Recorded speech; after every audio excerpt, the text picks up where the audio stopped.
दहीहंडीत supreme कोर्टाच्या नियमांचं सर्रास उल्लंघन, बालगोविंदांनी घेतला सहभाग, आवाजाची मर्यादाही ओलांडली.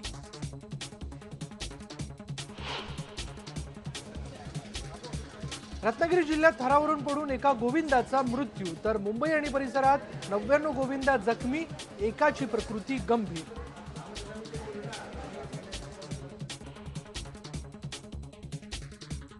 भारतानं पाकसोबत 25 ऑगस्टला होणारी परराष्ट्र सचिव पातळीची चर्चा केली रद्द.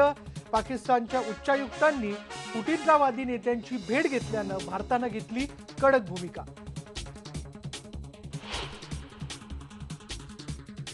चीनची पुन्हा आगळीक, लडाखमध्ये भारतीय हद्दीत चीनच्या सैन्यानं उभारले तंबू.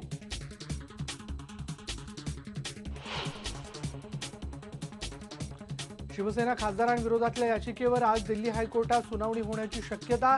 महाराष्ट्र सदनात केलेल्या राड्या प्रकरणी खासदारांविरोधात याचिका.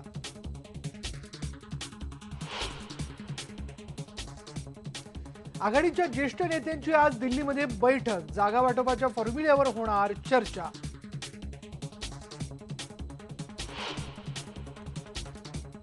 मेट्रो प्रकल्पावरून राजकारण तापलं, नागपूरला मदत करणारं केंद्र सरकार पुणे मेट्रोसाठी भेदभाव करतंय, मुख्यमंत्र्यांचा आरोप.